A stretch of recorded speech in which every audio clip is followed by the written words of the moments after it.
Hey guys, it's me, MiniBigJack24 here. Today you're probably wondering, why did I post two videos? Two videos on the same day, even though one is technically a re-upload. Well, just gonna answer that. It's because at first I didn't realize that OverSimplified would release a new video.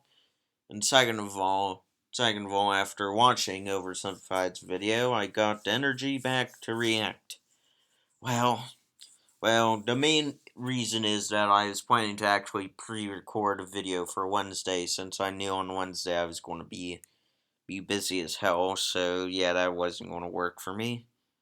And yeah, so knowing that I would be stuck in Zoom calls probably throughout Wednesday, I decided that I would make a pre-recorded video either today or tomorrow. But I chose today since I just saw OverSimplified's video of the pig war, and I got interested in.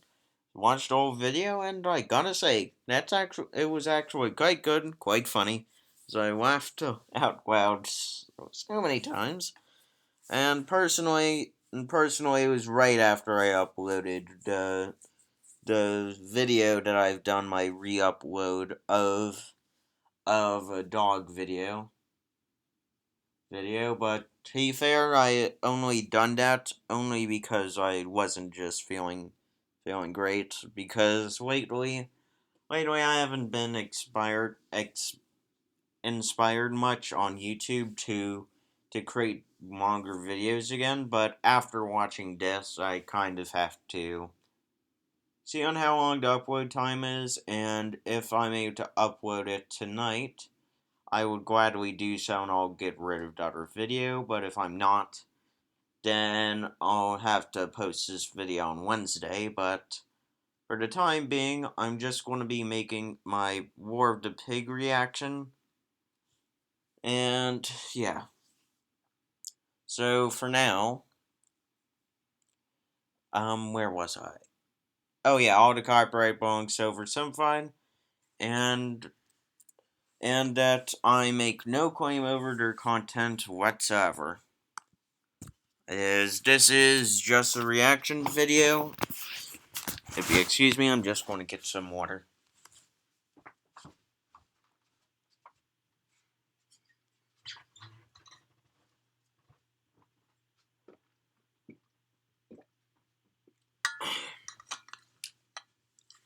Sorry about that. It was a bit thirsty. Anyways, let's begin. Look at us, boys. We've only gone and bloody done it. We beat the Brits and secured independence. Now to expand westward and conquer the rest of the continent. Thomas? It looks like a bunch of different people already live out west. What? Oh no. That means we can't expand. I hate my life. Whoa. I didn't say they were white people. I'm sorry, but unfortunately for America, and this is a part of American history, and yeah, America does not have a good history with the natives, nor the Brits, nor really anyone from the West Coast now that I think about it. Actually, I think we did secure a few peace treaties with Mexico, but besides that, we kind of didn't have good immigration policies back there. Now that I think about it, yeah, American history is quite a lot racist. Actually, it was pretty racist. Actually, for most of America's history, the country was, well, I guess in a weird way, extreme racist and extreme not racist, depending on the side you lived on, either the northern states or the southern states. But I'm pretty sure that Oversimplified would discuss about complex ideas later. But for now, let's continue.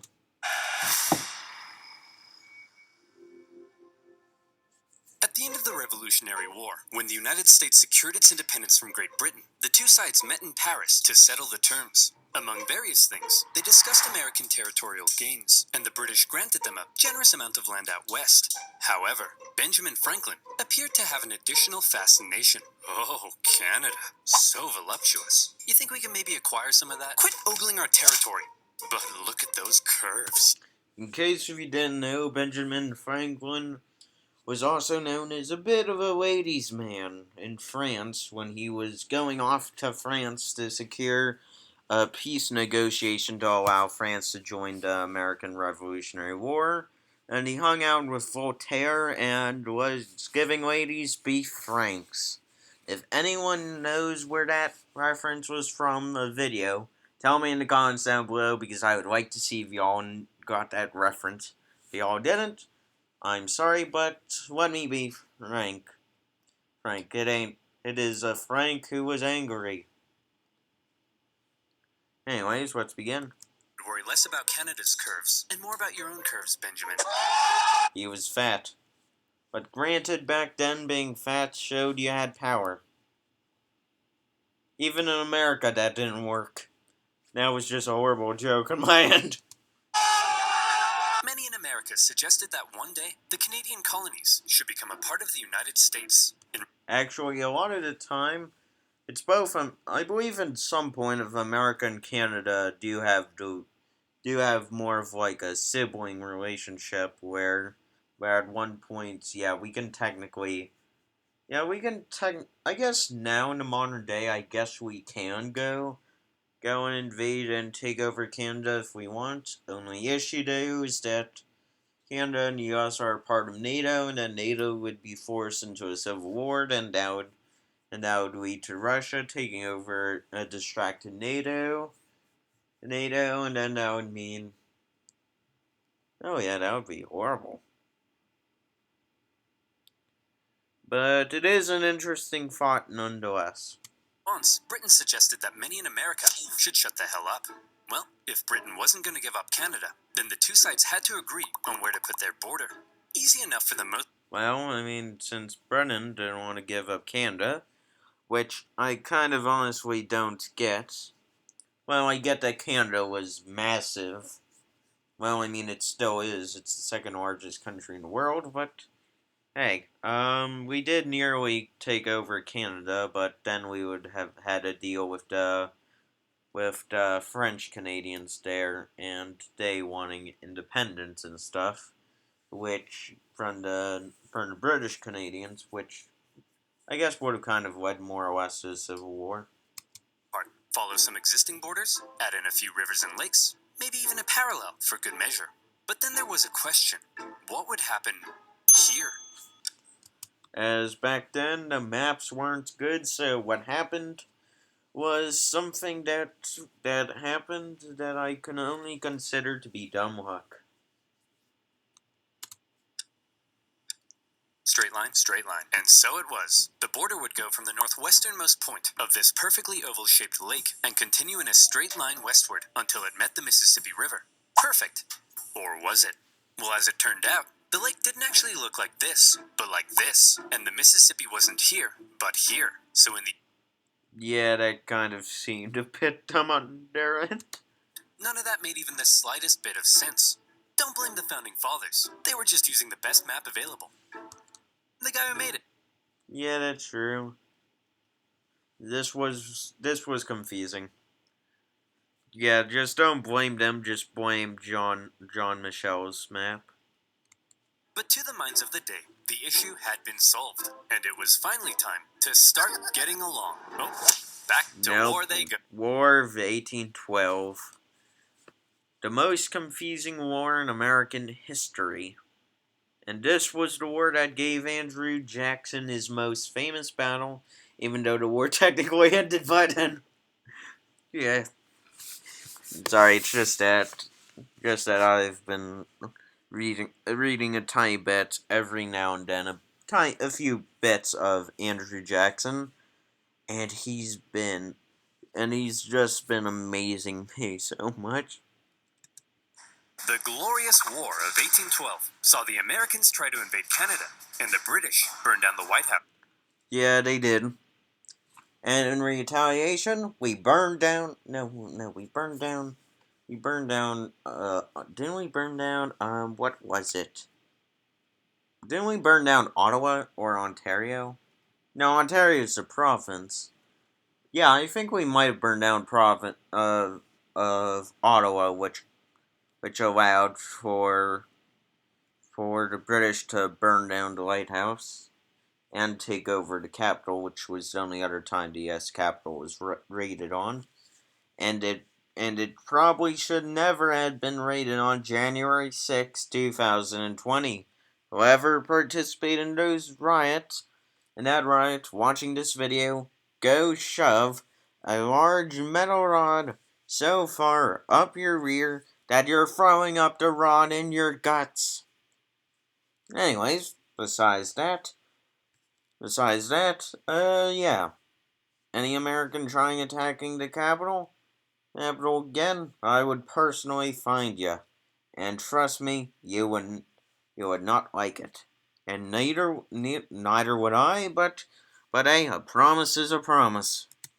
But when all was said and done, it was pretty much a draw. Well, it's a draw on both sides take it as they won, even though both of them lost. Once again, America and Britain had to enter into peace negotiations. By now, both sides realized the original border they came up with was a piece of hot garbage. And since America had also recently obtained a huge amount of land from Napoleon, they decided they would need to re-examine the border issue. Straight line, straight line. And so it was. To fix the problems of the previous border agreement, they decided to go from the northwesternmost point of this lake, as had been previously agreed, down to the 49th parallel, and from there the line would go straight as an arrow up until the Rocky Mountains. But beyond the Rockies, the two sides couldn't quite agree on where it would go next, because both sides claimed the territory beyond the Rockies was theirs. Well, it's a mixture of the British believe it was theirs due to trade, and the Americans believe it was there due to the fact that, yeah, nothing is stopping the Americans from moving in. And considering an American and manifesting destiny, we wanted everything to be everything.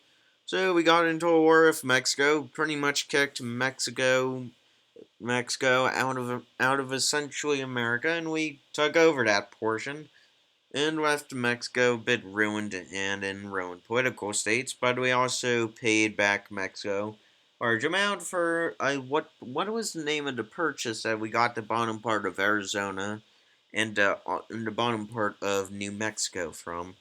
Because I could have sworn that purchase was over a few $1,000,000, which back then was a lot.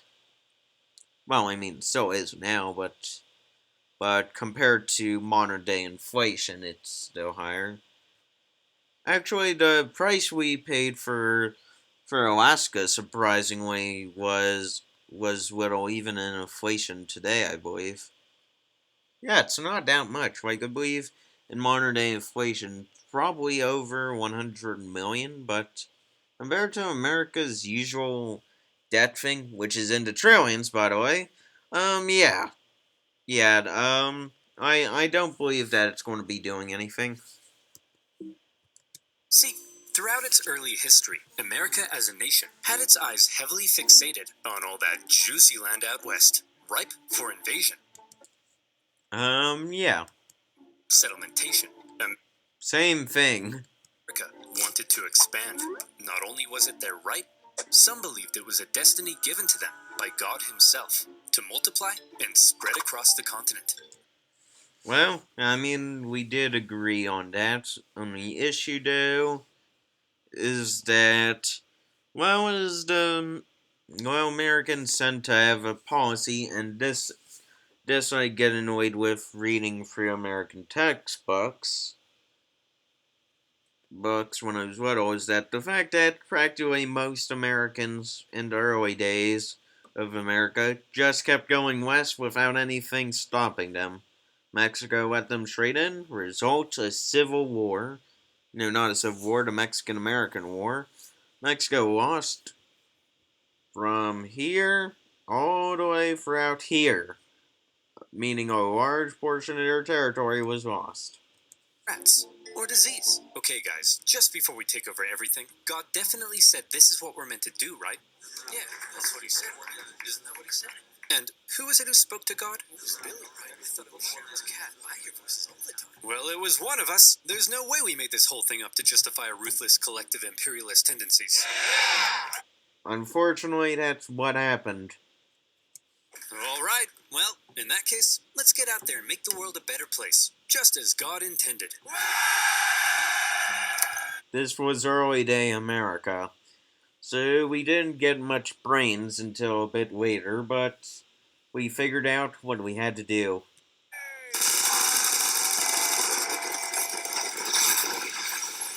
Over exaggeration, but basically what happened. This belief in divinely destined expansion would later be given its very own name, Manifest Destiny. But America wasn't the only one interested in controlling the Western territories. At the time, Canada was made up of a number of colonies, collectively referred to as British North America. I'm confused. Why the hell is Upper Canada lower than Lower Canada? I mean, I do get Newfoundland took forever to become a part of Canada, but for the main issue, why the hell is Lower Canada above Upper Canada? I need to really figure out Canadian stuff. And I know I'm partially Canadian as well as being American, but I need to figure this stuff out more. I'm sorry, it's like if I know more about Canadian history, I would have found it out already. This one over here was owned by the Hudson's Bay Company, a British charter company dedicated to turning as many beavers as possible into as many felt hats as possible as quickly as possible, and the indigenous people became a key supplier. As Canada's history with the natives isn't exactly the well, I mean it's better than how the Americans treated the natives, and yeah, basically, what America has done to the Native Americans is still one of America's scars that hasn't fully healed. What America's done to African Americans for basically throughout the entire course until basically the Civil War and the Civil Rights Movement of in the 1960s, 60s, and even to this modern day is still saying that scars America. Even the fact that slavery at all existed in this country still was a scar on this nation and a lot of people who learned about it. Yeah, America's not exactly the best, but we are at least a consistent mess. Result? The British were also eager to control the land out west and secure that region's valuable resources, and in particular, the Great Columbia River was deemed vital to the beaver business. So when it came to the question of what would happen to the border beyond the Rockies, the conversation went a little like this. The line should keep going straight because we're manifestly destined to gain the entire North American continent. No, we need this river so we can keep scalping beavers. Look, why don't we just draw the border along the river? That way we both have access to it. Well, that would be a completely fair compromise that protects the interests of both parties. To be fair, that would have avoided a lot of tensions, but granted, since Americans are going to American. And there's no way I'm ever going to agree to it! Having come to a roadblock, both sides simply agreed that for now, they would jointly occupy the Northwestern Territory. Sounds fair enough. Both free to settle and trade there. But rest assured, the agreement was only temporary. Eventually somebody would get their way. Listen, Yank, we can jointly occupy this land, but I ain't sharing anything else. I don't want to see you using my toothbrush. I don't want to catch you wearing my underwear. I don't want to catch anyone wearing my underwear, much less seeing it or hearing about someone wearing my underwear. No, that's just creepy. And I don't want to catch you using my computer and selling my data to advertisers. Well, oh no, it's an ad. Then you, my friend, should use NordVPN. No, I'm sorry, OverSimplified. As much as I love you, I must skip your ad because, for one, I don't want to get copyrighted stuff for your ad, and two, as much as I want to support you, I can't risk doing the ad stuff. It's not going to work for me. Oh yeah.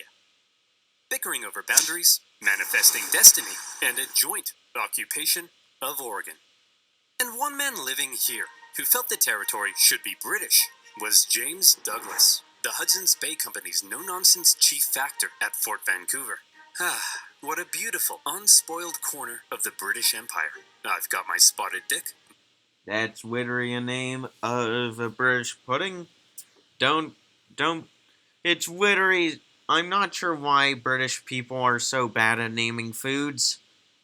Literally, if you ever heard the name of British foods, you can take it out of context and you get a whole entire box of innuendos.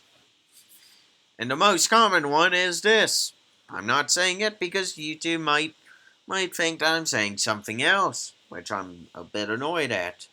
Spice Girls fan club membership, and an unrelenting negative outlook on life that affects everyone around me. What are you looking at, Stephen? Yes, truly British. What Oh the? no. Run! The British guy, run! It's Americans! The one thing you guys fear because it's a bunch of farmers that destroyed you not once but twice.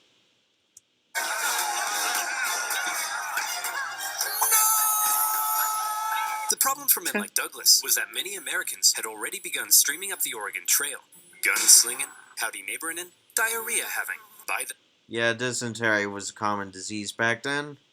thousands, they were pouring into the Oregon Territory in search of land to settle and farm.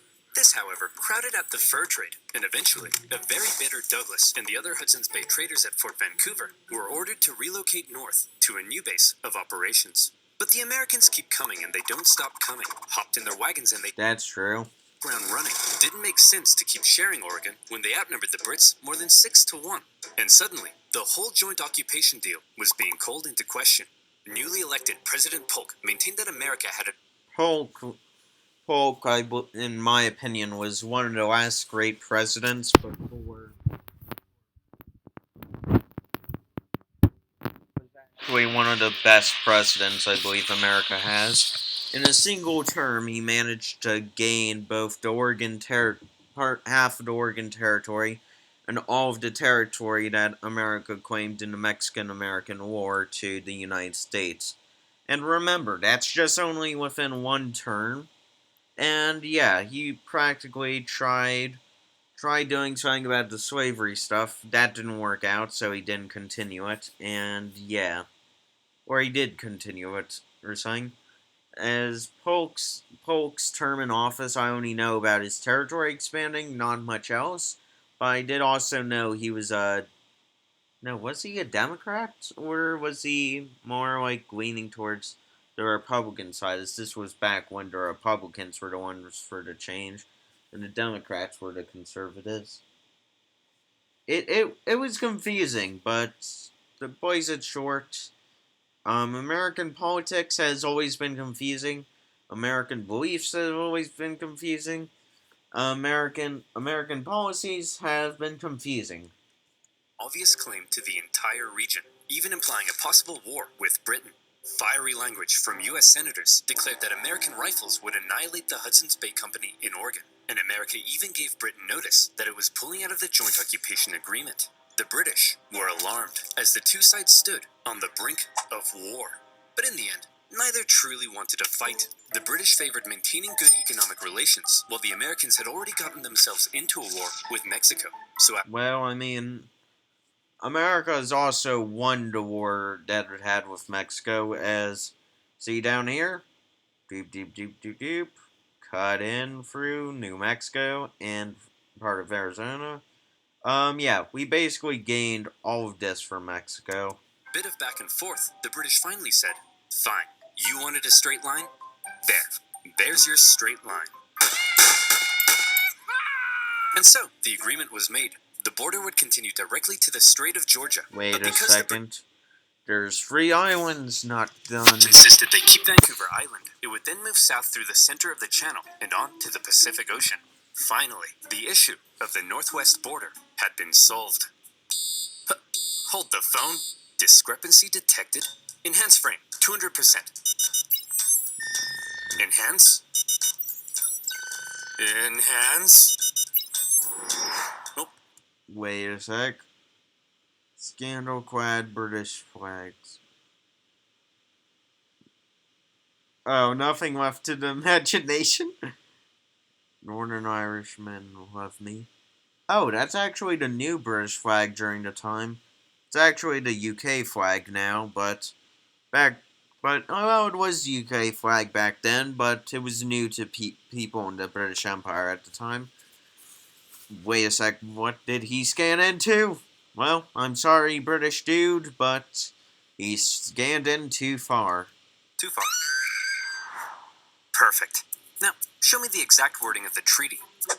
The line of... Alright, let's see. The Oregon Treaty. Line and boundary shall continue to the middle of the channel, which separates the continent from Vancouver's Island, and then southerly through the middle of said channel of the Fuchsia Straits into the Pacific Ocean. Damn it, there's 3 straits. Goes to the middle of the channel, and thence southerly through the middle of said channel. But there's loads of channels. So, you tell me, dear viewer, which channel is the treaty referring to?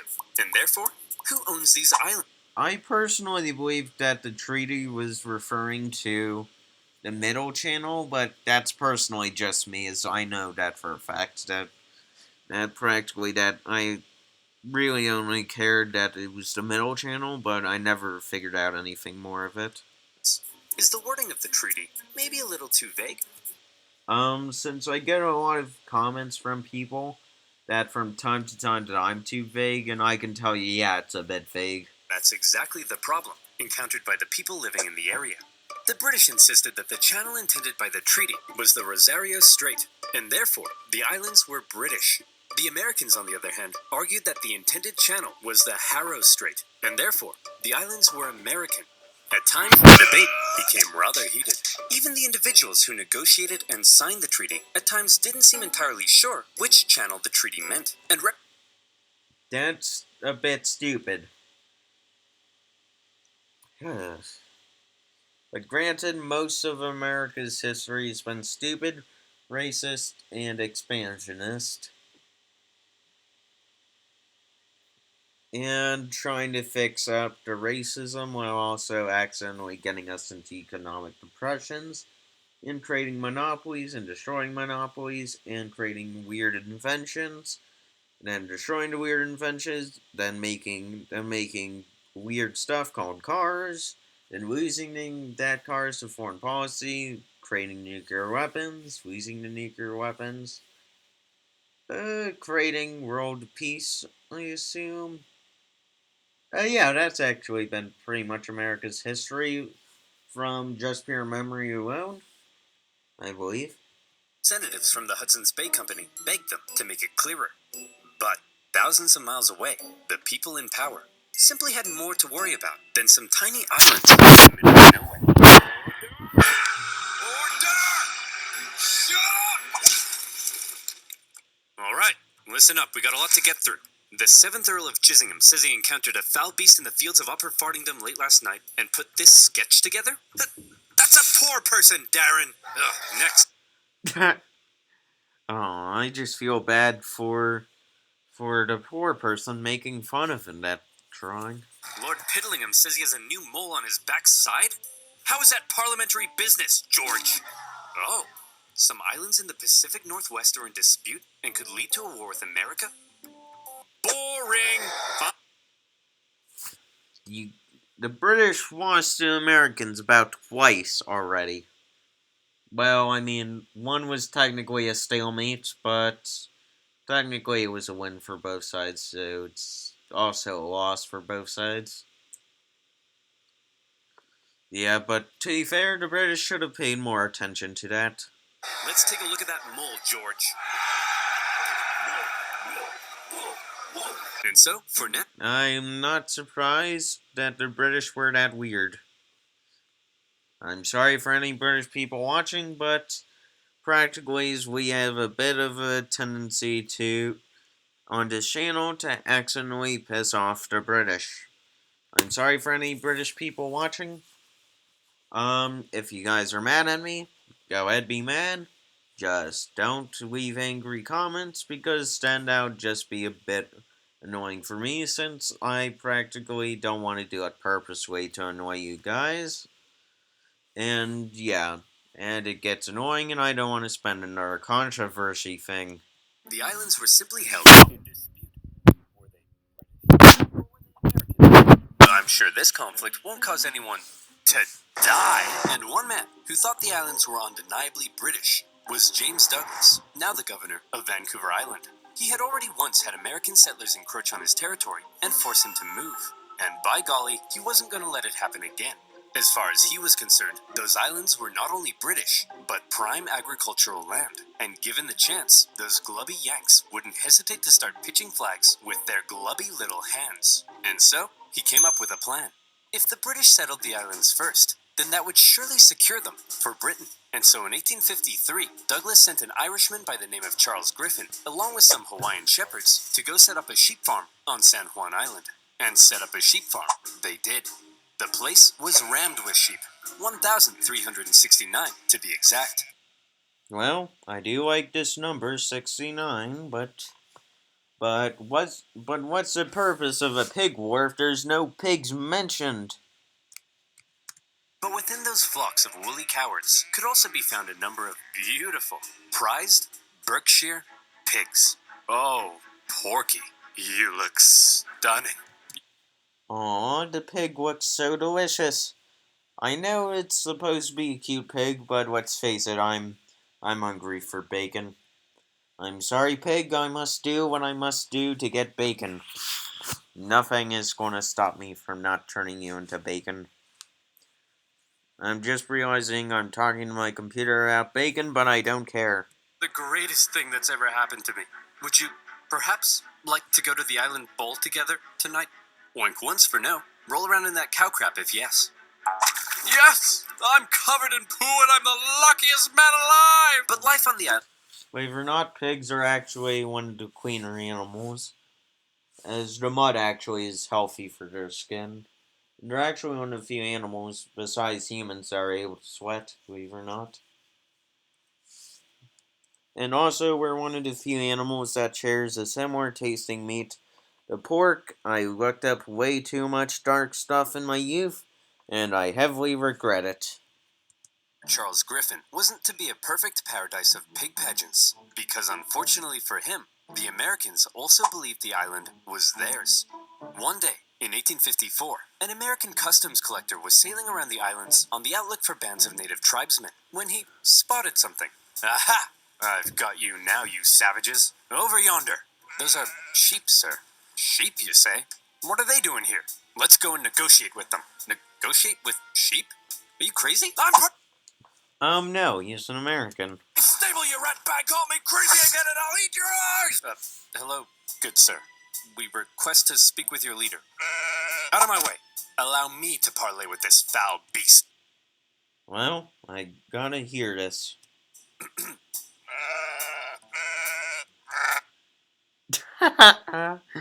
It just sounds like normal everyday American politics now. It's just people yelling at each other and no one understands a thing.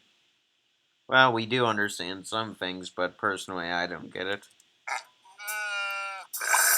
Hey, stop threatening my sheep. Your sheep?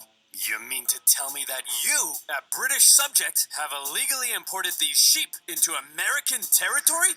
I'll have you know that you, an American, are currently trespassing on British territory.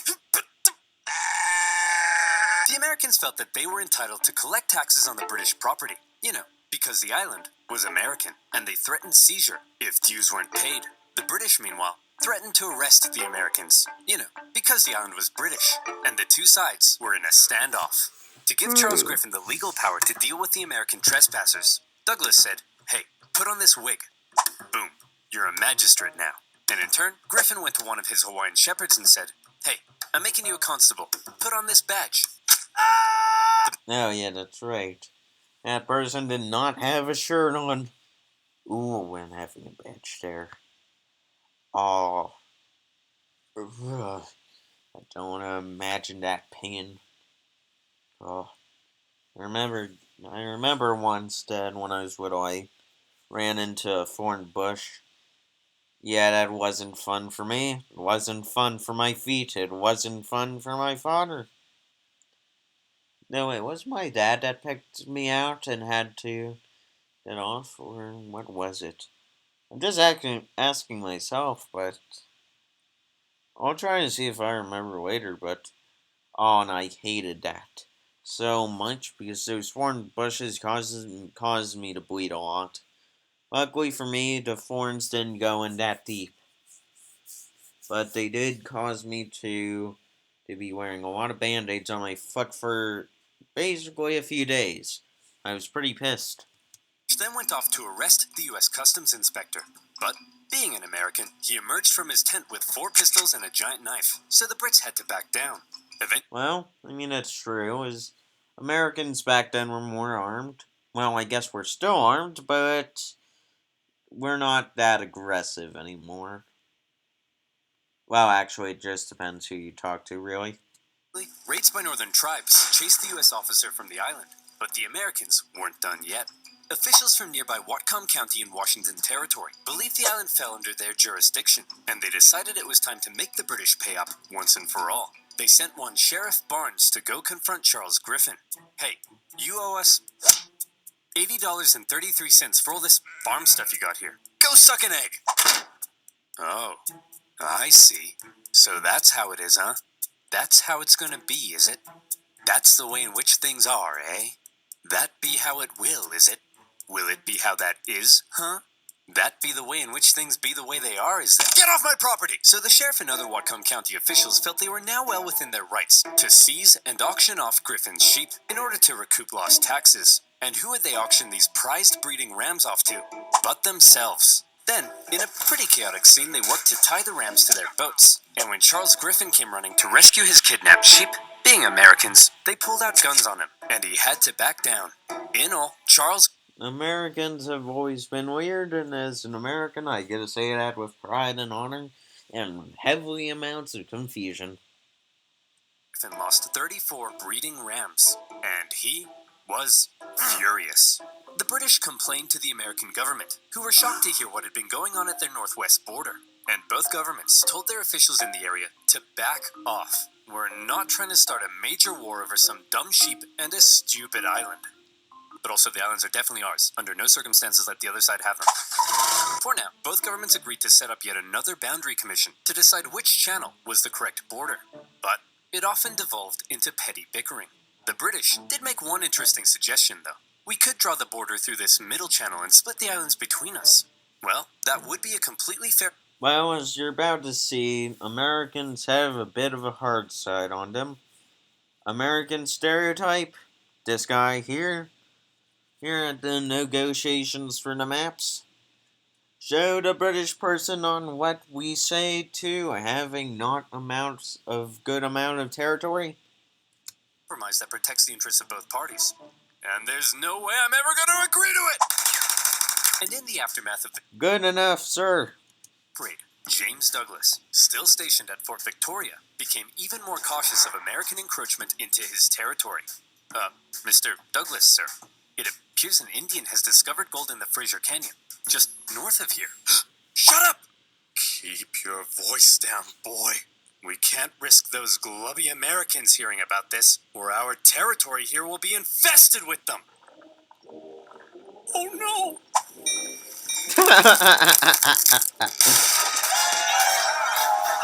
It's a stereotype of America, but hey, it's one we're proud of.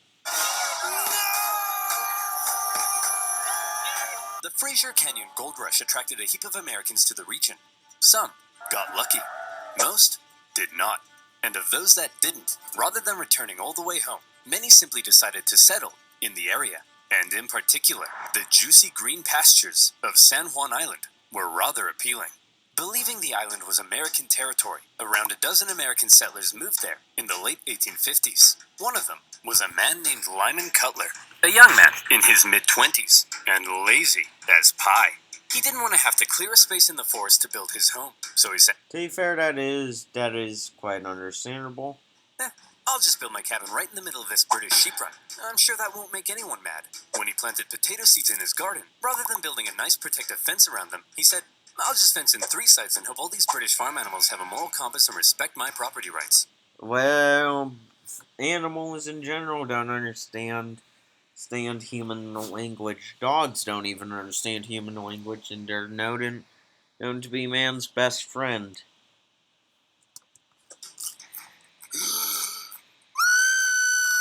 Griffin's pig was a Berkshire, well known for rooting, and Lyman's fairly pathetic fence made for a bad combination. That's true.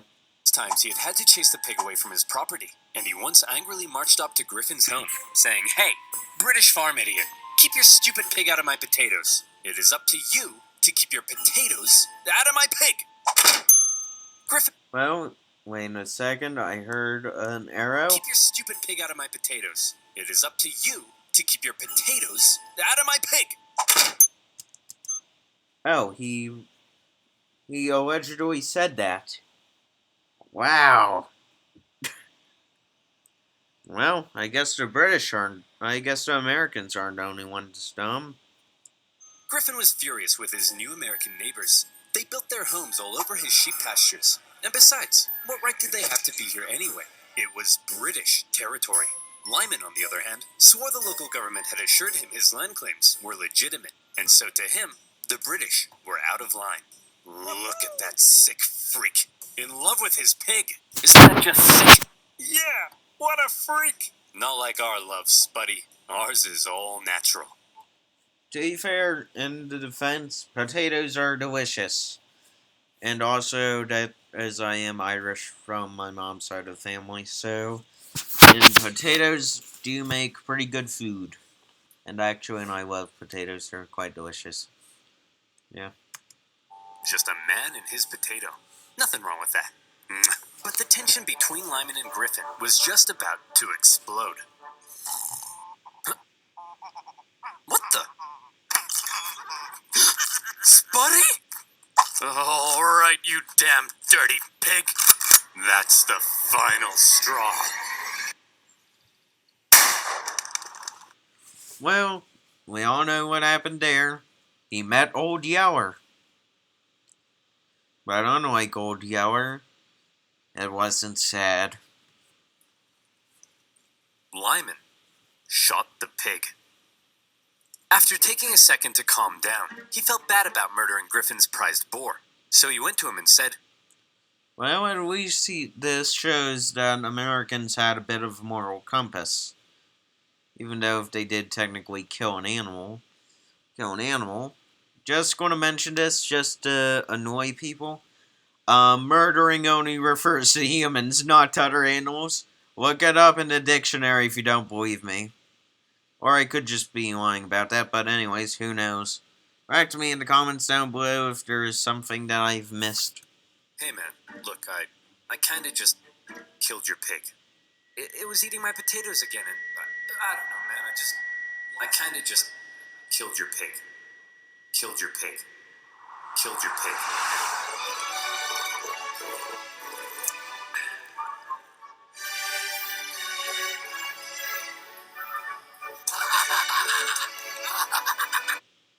I just feel so bad for the guy who lost his pig, since it seemed like he was also lost in schizophrenia.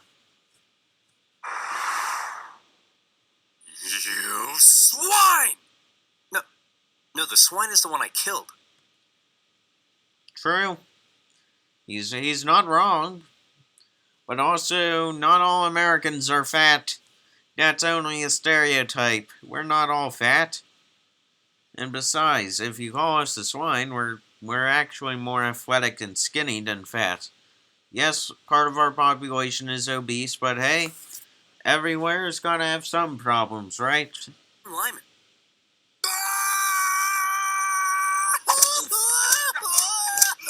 Griffin demanded Lyman pay $100 for the loss of the pig, an outrageous sum at the time. Yeah, that was actually, as back then, money issues wasn't exactly as well adjusted as it is now. Which, as inflatement got a bit more confusing, but where a lot of stuff stands is practically that back then a lot of dollars was the difference between money that we have now. Which yeah, as it gets weird. Lyman refused, threatening to shoot any more animals that dared enter his property, even threatening to shoot Griffin himself. When Griffin complained to James Douglas, British officials went and confronted the pig killer. Again, they insisted he pay up, and if he didn't, Lyman claimed they threatened to arrest him and take him back to Victoria. British officials arresting an American on American soil and trying him under British law? Now that's controversial. And it's a controversy that attracted the attention of an American general in charge of the Department of Oregon, one William S. Harney. Oh no, not this guy. No, this guy's literally the worst. And yet somehow he was friends with Andrew Jackson and James Polk, two U.S. presidents, one U.S. soldier slash general. I'm not sure if Polk was in the military or not. If he was, that would have actually been impressive, but I'm not sure if he was or wasn't. But I do know Andrew Jackson. Whoa, that guy was horrifying to be near. He once got shot and just turned around and caned his attacker too, practically into a bloody pulp. Yeah, it wasn't pretty. Guy, General Harney, had a reputation. He's the kind of guy who invades Mexico without orders, wasting valuable resources. He actually did do that, and that's what caused more or less the Mexican-American War. Yeah, that was kind of on us. And creating an embarrassing situation for everyone involved. He's the kind of guy who has one of his own men arrested for writing the wrong header on a report. He's the kind of guy who finds a dog digging up his yard and then chases it for 1.5 miles just to give it a beating. He hated superiors, hated being told what to do, and had been court-martialed 4 times for disobeying orders. Contemporaries described him as an imbecile, all matter and no mind, an arrogant humbug, and a laughingstock. Like I said, General Harney had a reputation. He hated the British and was out for any opportunity to earn personal glory for himself. By some accounts, he even wanted to become president. And Oh no, President Tim? Oh no, that would have been like having Trump as president. But wait a minute, Trump was president. He kind of ruined it. so, in July 1859, when he happened to visit San Juan Island, and he learned of the plight of the Americans living there, the shooting of a pig, and the British threat to arrest Lyman Cutler, General Harney went into scheme mode. Hey yo, Captain Pickett. Yes, sir. Listen carefully. Wait a minute. Pickett? Wait, hold on. Is this the same Pickett that did Pickett's Charge during the Civil War? Because I do know that there was a lot of generals that had similar sounding names, so I could be confused with it. Or it could be the same general. Hopefully it's not the same general, but if it is, then that's a bit impressive, but a bit sad. Yeah, Pickett. If this is you who's done Pickett's Charge, actually now that I think about it, that the time is actually very close to it. I'm sorry, dude, but what happened in Pickett's Charge? You kind of failed, really badly. I need you to go pick up some flowers and bring them to my place. I've got a plan. Here I am, sir. What's the plan? Pickett, you and I are going to start a war. What do you mean, sir? Okay, listen up. An American man shoots a worthless pig on San Juan Island, and the British threaten to arrest him. Outrageous. But we can use it. We get the settlers there to send us a petition saying they need American troops for protection. That's when you go with your men and occupy the island.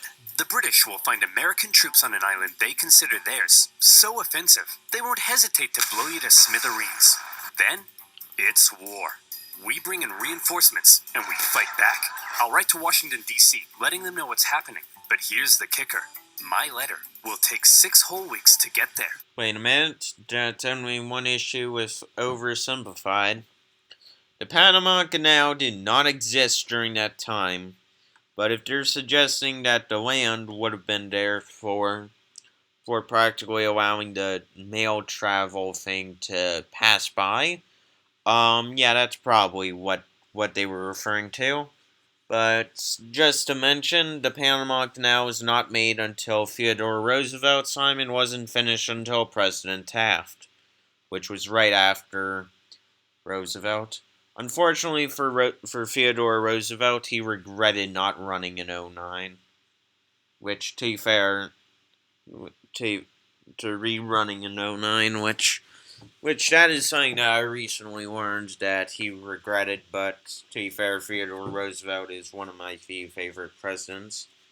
That's just up on the list as the greatest, as one of the 5 greatest U.S. presidents.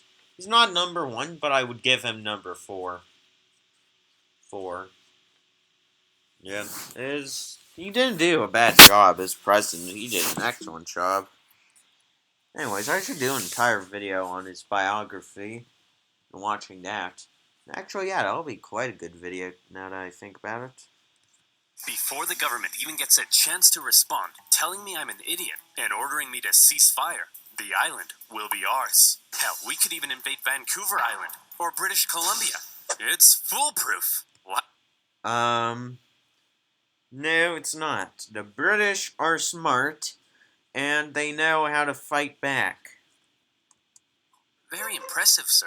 But I gotta ask, why? Well, I'll level with you, Pickett. Historians still contest exactly what it is I'm trying to do here. It's... Well, wait a minute, they say historians don't know? Uh-oh. Let's see, what's the possible motivations? possible I'm trying to expand America's territory. Likely. Maybe I'm trying to play the hero. Also likely. And become president. Some have even suggested that since I'm a slave-owning Southerner, I may be trying to create a diversion to help the South secede in the That's even more of a likely possibility. upcoming Civil War. But if there's one thing that almost everyone can agree on, it's that I'm an idiot. That's actually true. We agree on that heavily. It's like, without a doubt, yeah, he was an idiot. See, but hold on. What'd you tell me to bring flowers for? Because, Pickett, they're pretty and I like them! There are also historians who believe that Harney and Pickett had no secret plan at all, and were not scheming masterminds, but simply hot-headed buffoons. Well, I mean, if this is the same Pickett that did Pickett's Charge, yeah, I would say that he is a hot-headed buffoon. Genuinely outraged at the audacity of the British and trying to protect American citizens. But the fact of the matter is, Pickett took the very controversial and extremely provocative act of landing American troops on disputed territory. He set up his camp in a very exposed position and erected a very provocative sign proclaiming that only American laws applied on the island. It was almost like he was asking to be fired upon. Or, again, maybe he was just an idiot. When a British official sent to the island to get rid of the unruly American settlers now saw that there were American troops, he demanded they leave. He was obviously told to go suck an egg. When Douglas found out, he was enraged. To him, the American landing constituted an invasion. Harney sent a report back to the War Department in D.C., justifying his actions with exaggerated claims of British villainy. But he knew it would take 6 weeks to get there, and another 6 weeks for the reply to come back. For now, the situation was entirely in the hands of local military and government officials, and the ball was in the British court. Would the temperamental Governor Douglas and the powerful British Navy respond to the American provocation with force? Were Britain and America really about to go to war over the shooting of a pig? Well, I mean, that's not the only thing we got into a war for. We dumped sea in a harbor, and we got into a war for that. We wanted representation for taxation. But since taxes are a bit annoying, we have to still pay them, and I'm kind of annoyed with that. Well, if one man were to have his way, it's entirely possible they would. James Douglas had already had Americans force him out of Oregon. They had threatened his position in Victoria during the gold rush. Now they had invaded his island, and he had had it. It was time to turn to the Royal Navy.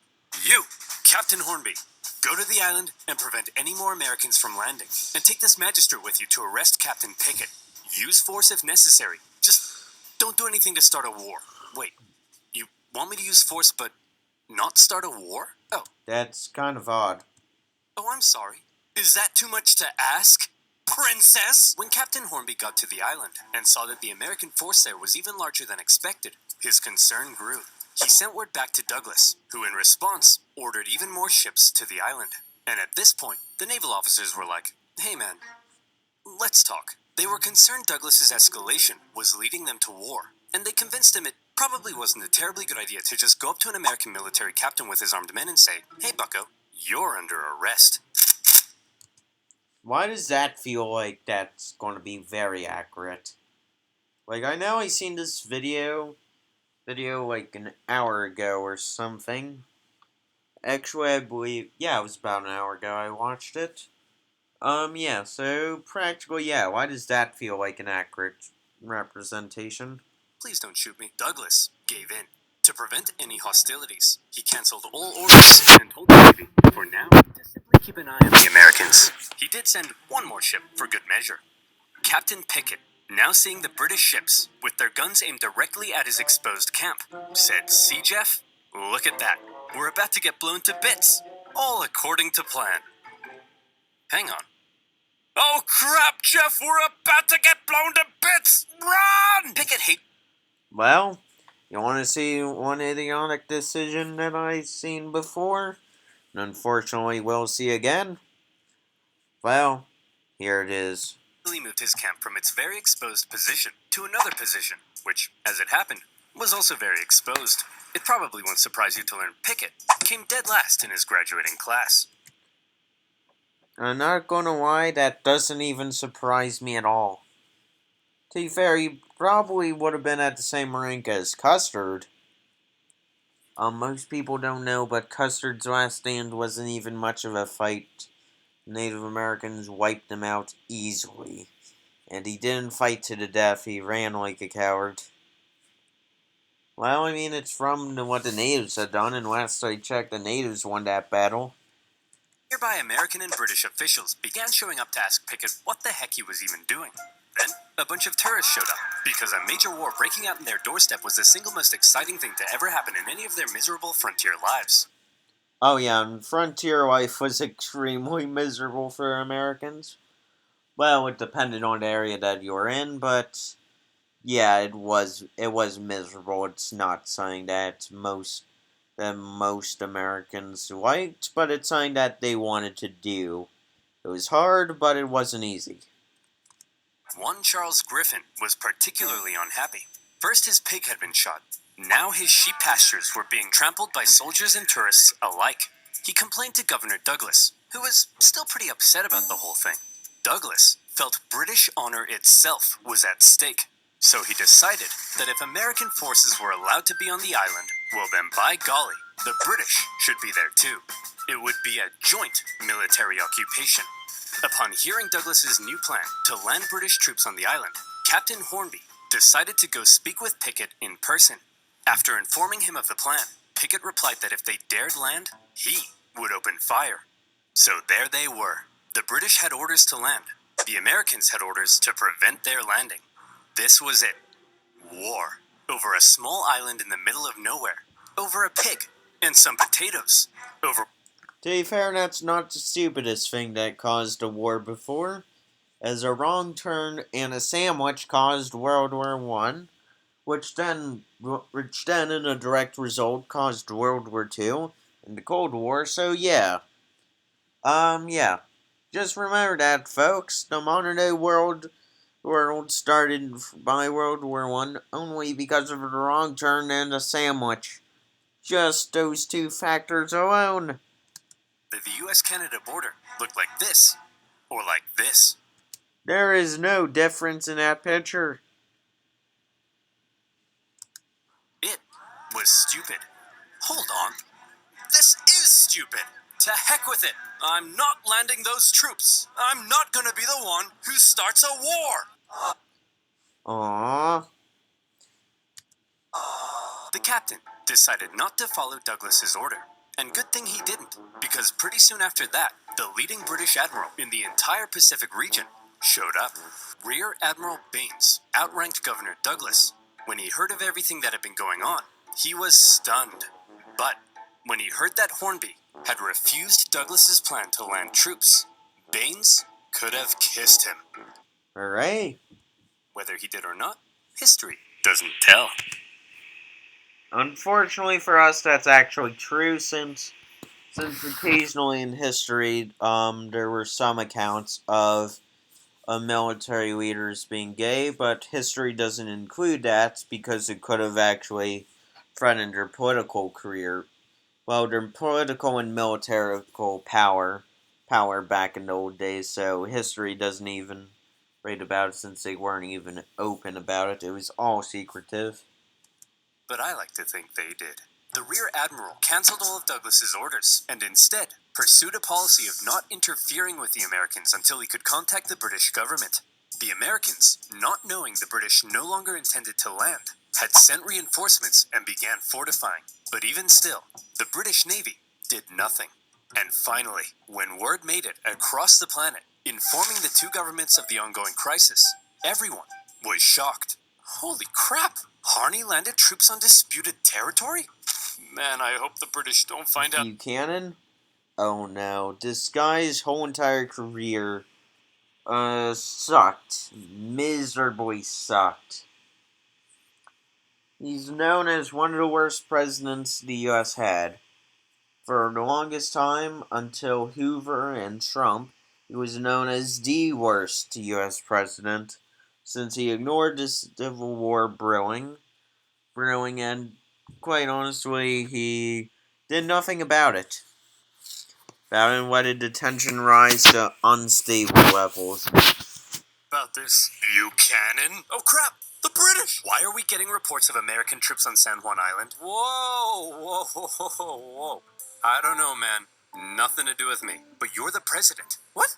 Breckenridge? Am I the president? Yes, sir. And hey, we got a problem.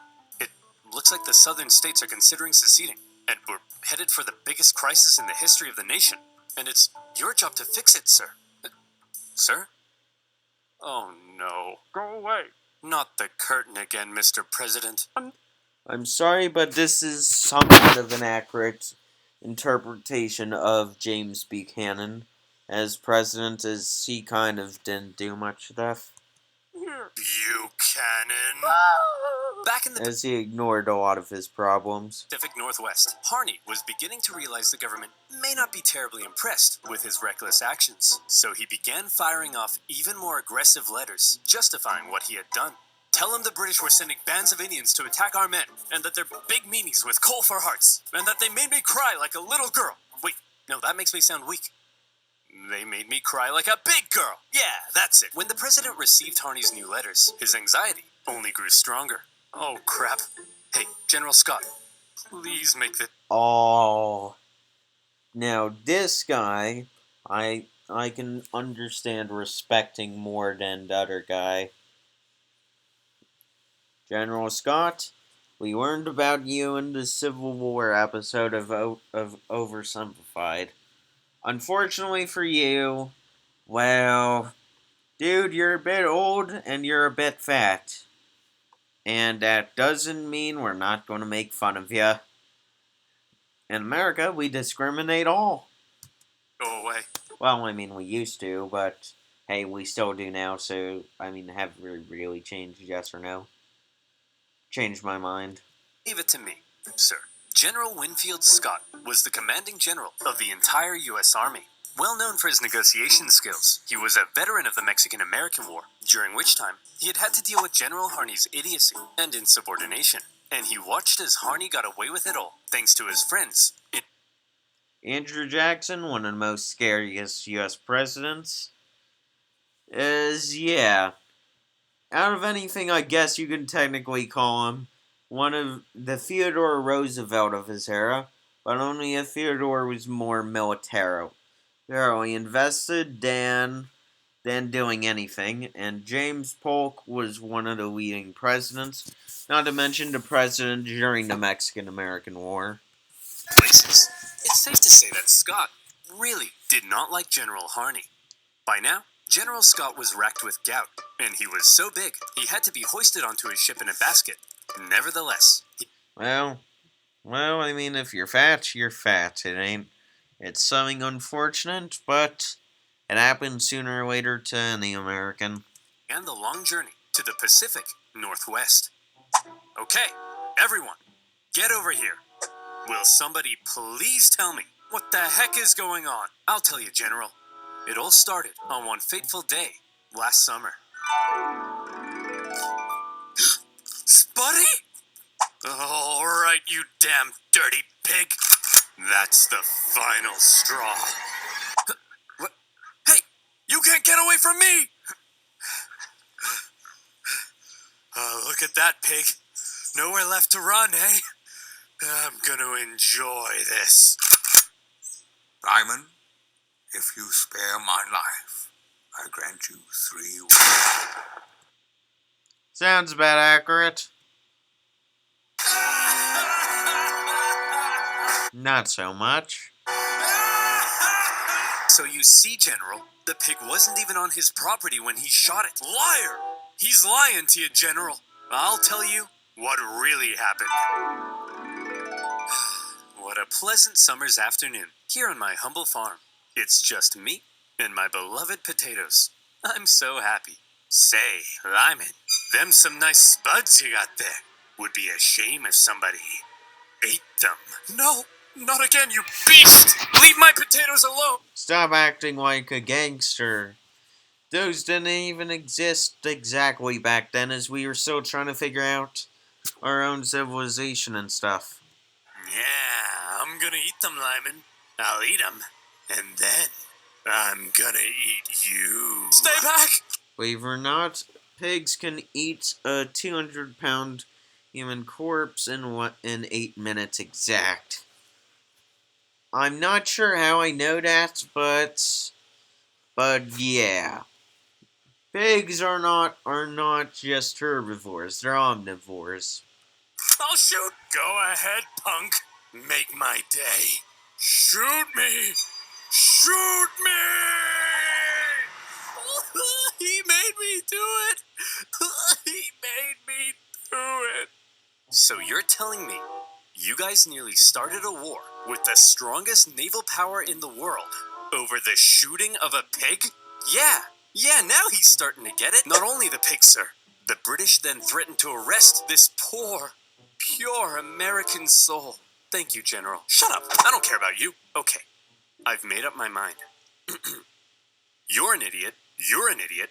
You're an idiot. You're an idiot. You're an idiot. You guys are fine.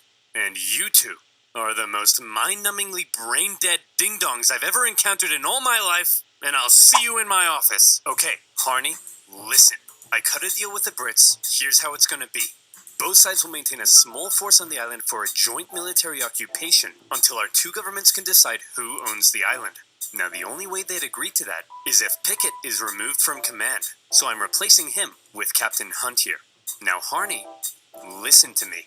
Do not, under any circumstances, put Pickett back on that island, okay? I mean it, Harney. Do not order Pickett back onto the island. Understood? Yes, sir. Good. I'll see you, Glebos, later. As you can see, he's just hiding here.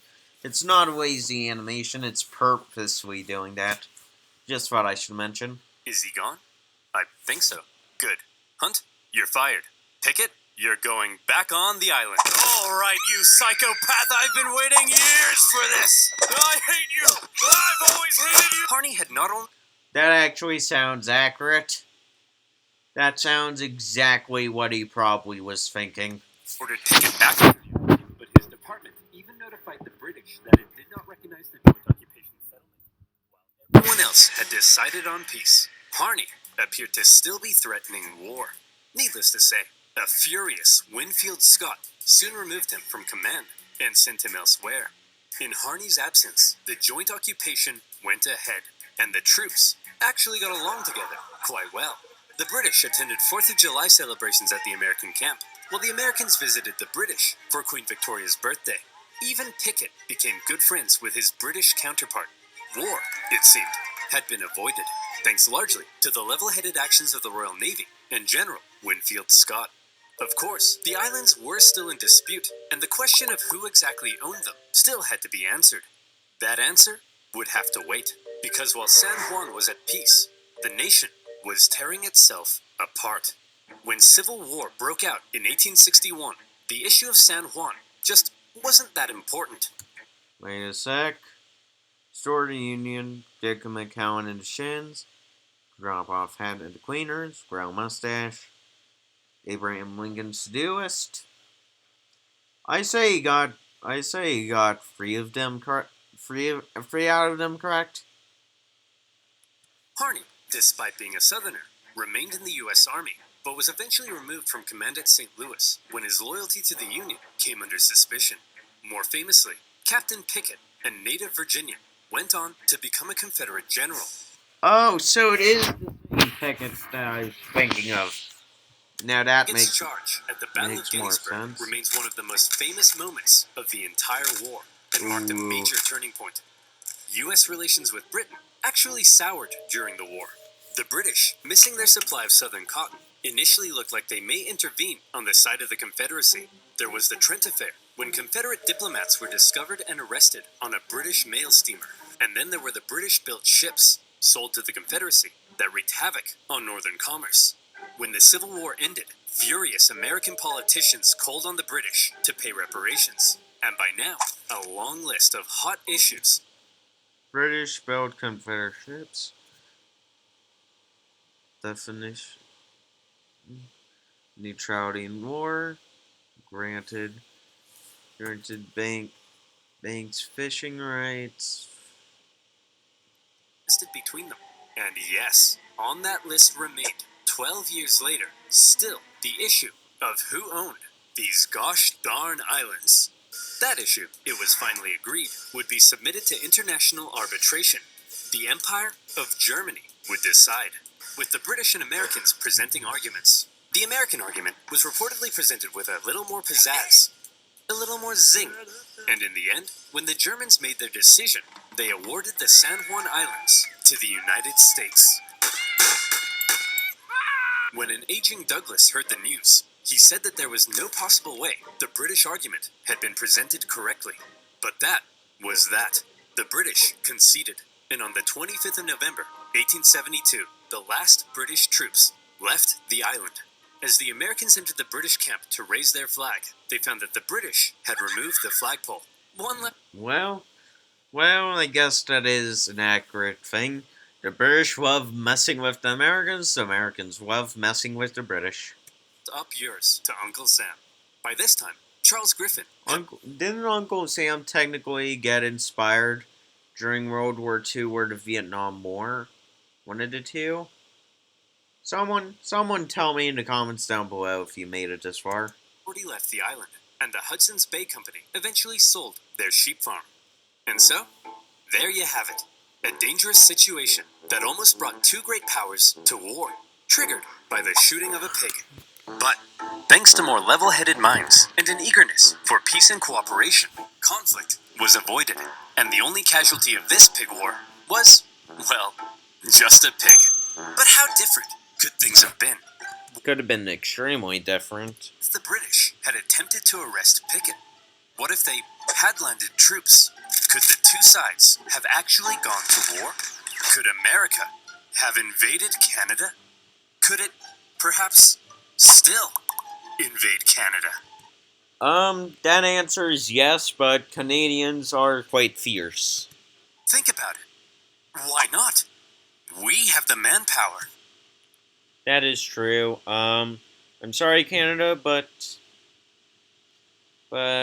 yeah, you have a population lower than California. We have the arms. Nuclear warheads? Actually, we have way more than that. But Canada does not have any nuclear warheads, but it does have a strong military. It's our Manifest destiny. Picture a future where American Mounties wear red, white, and blue and hail the stars and stripes. Where Wayne Gretzky would wave the American flag every I don't get the joke. streets of Montreal. Maple syrup, the greatest American food. Bam! No. The greatest American national park. One united nation under the leadership of our glorious president, Drake. No longer shall we tolerate our smug neighbors to the north with their affordable insulin and They literally have free health care. It's something that the Americans never figured out. And I, as an American and Canadian, is confused about this. comments complaining that I And remember, I haven't even been into Canada yet. talk about Canada enough in my videos. That's right, Canadians. Watch your backs. Sleep with one eye open tonight. Because Biden's coming, baby. And this time, he's coming with a vengeance! That was a joke by OverSimplified